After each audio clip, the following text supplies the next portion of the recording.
What's up, everybody? Welcome to the NoteWorthy USA podcast. My name is Ben Fredericks. Normally, I'm joined by my partner, Aaron Holderman, but today I wanted to just bring you a really quick podcast just to bring you a little bit of perspective in these trying times. But before we get to that, just a quick couple of housekeeping items. You know, we really want to bring you a lot of value with this podcast when it comes to investing in notes and in real estate in general. Also some mindset stuff. But for that value, if you could just hit the subscribe button and share the show, we'd greatly appreciate that. We're so thankful for the people that have reached out with positive feedback on the show that also are interested in being a guest on the show.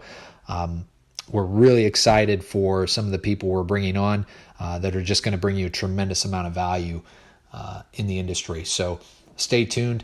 Also, we just released a new newsletter. The Noteworthy newsletter is back. So we've been working hard on that, and you can subscribe to that at notetools.com/newsletter. That'll be coming out monthly, and it's going to be filled with great information that you can use and tips of the trade. We'll put that link in the show notes. All right, now that that's done, let's talk a little bit briefly.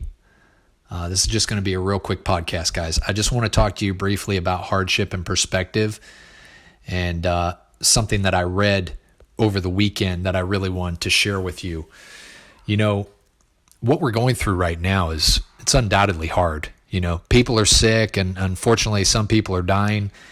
And if you've at all been affected by this virus, you know, whether it's you personally or your family, you know, my heart goes out to you. You know, businesses are struggling. Our economy's down. We can't visit our families like we want. We can't gather socially like we want. Sports are canceled. Concerts are canceled. Graduations canceled. Proms canceled. Weddings postponed. I mean, it can get really depressing if you let it. Quite frankly, I'll tell you, I'm really tired of, you know, even hearing about it. Like I'm one of those people that thinks it was a mistake to close down the country just based on the data. But here's the deal. I know not everybody feels that way, and that's okay. Like, we all have our own opinions on what should be done, and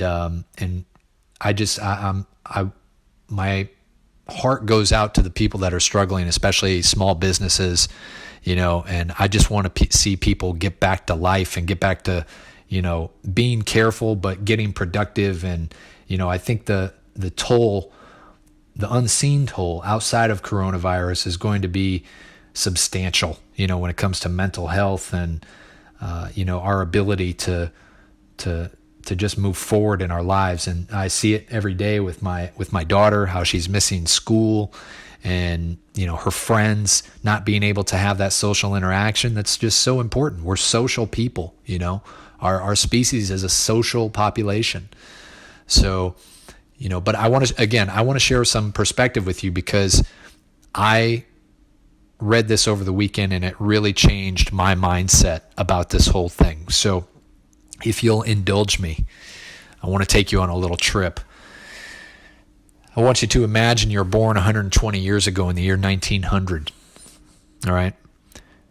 On your 14th birthday, World War I breaks out, and it doesn't end until your 18th birthday. And during that time, 19 million people are killed and over 23 million are wounded. That same year that the World War I ended, Spanish flu breaks out, and it becomes an epidemic for the world and kills 50 million people over a year. On your 29th birthday, the Great Depression begins. Unemployment skyrockets and goes over 25%, and it lasts for 4 years. The country nearly collapses along with the entire world economy. By the time you turn 39, World War II begins, and you're not even over the hill yet. Over 70 million people are killed either through conflict or through the Holocaust. Smallpox was an epidemic until you're in your 40s. It's killed over 300 million people in your lifetime. At age 50, the Korean War starts. Another 5 million people are killed. And from your birth until age 55, there was a fear of polio epidemics each and every summer. And you see your friends and family contracting the disease and being paralyzed or dying. At age 55, the Vietnam War begins, and it lasts another 20 years, killing about 4 million people. You live through the Cold War, and the fear of nuclear holocaust is a real thing every single day. And at age 62, the Cuban Missile Crisis nearly ended everything on the entire planet. At age 75, the Vietnam War finally ends, and you're seeing peace for almost the first time in your entire life. Now, I want you to think about how hard life was for your grandparents or your great-grandparents. Do you ever wonder why they're called the greatest generation? They were just called to endure incredible hardships. They didn't have a choice. And here we are being asked to endure sitting on the couch and homeschooling our kids. You know, this too will pass. We're going to make it through.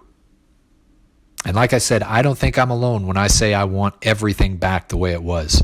Will it get the way back I want it? I don't know. All I can control is the way I think, what I say, and what I do. So here's what I know for sure.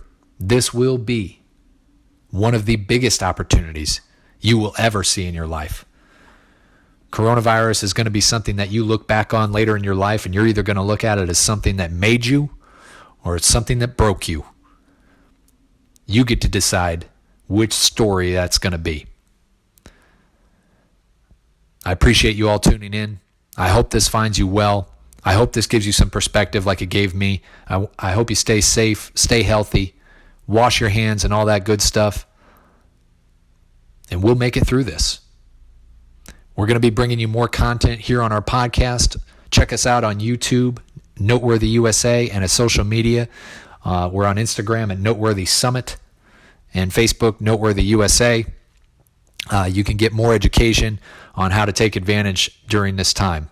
And we have some events coming up that we'll be announcing shortly as well, which will include a virtual summit this summer. And hopefully, knock on wood, an in-person event where we get to shake your hands in December. Yes, I will be shaking hands. All right? I will be hugging people. This is life. We're a part of it. All right? Check out the newsletter. Be sure to subscribe if you want more info on that. And thanks again, guys. Stay well. We'll catch you on the next one.